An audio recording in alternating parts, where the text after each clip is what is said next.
Awalnya saya kan profesi saya supir taksi di Bandara Soekarno-Hatta. Terus Halim Perdana Kusuma juga. Nah, awalnya saya sekitar jam 9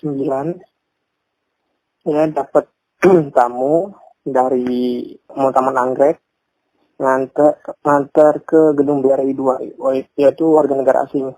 Nah, gitu saya nganter, dia sempat nyentuh saya, misalnya badan saya, terus ngasih uang kan. Nah, saya antar lah dia ke gedung itu.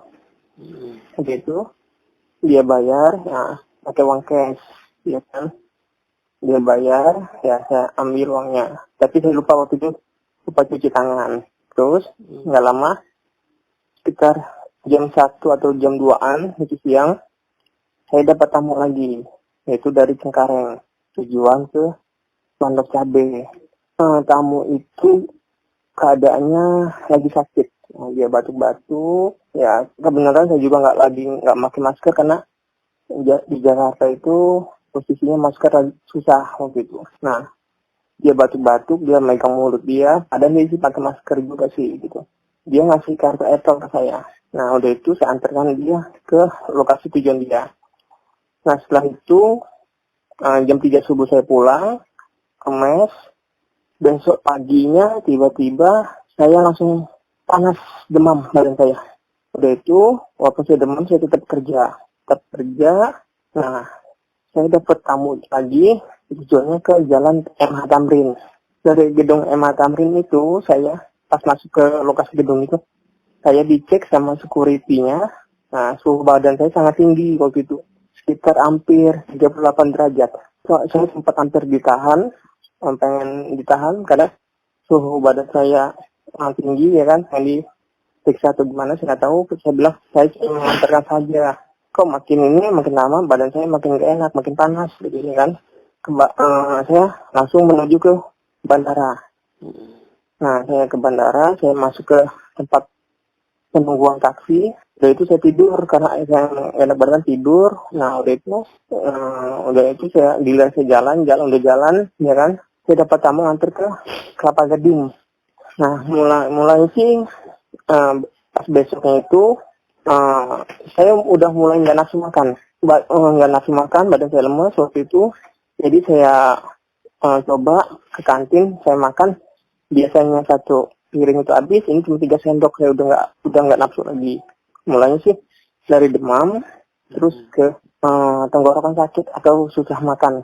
Nah, waktu itu saya pengen berobat di sana. Saya berpikir kalau misalnya saya berobat di sini nggak ada keluarga saya, maksudnya di Jakarta nggak ada keluarga, ada siapa-siapa kan. Udah itu, nah saya pulang lah ke Lampung karena kebenaran kan ada acara juga di rumah saya.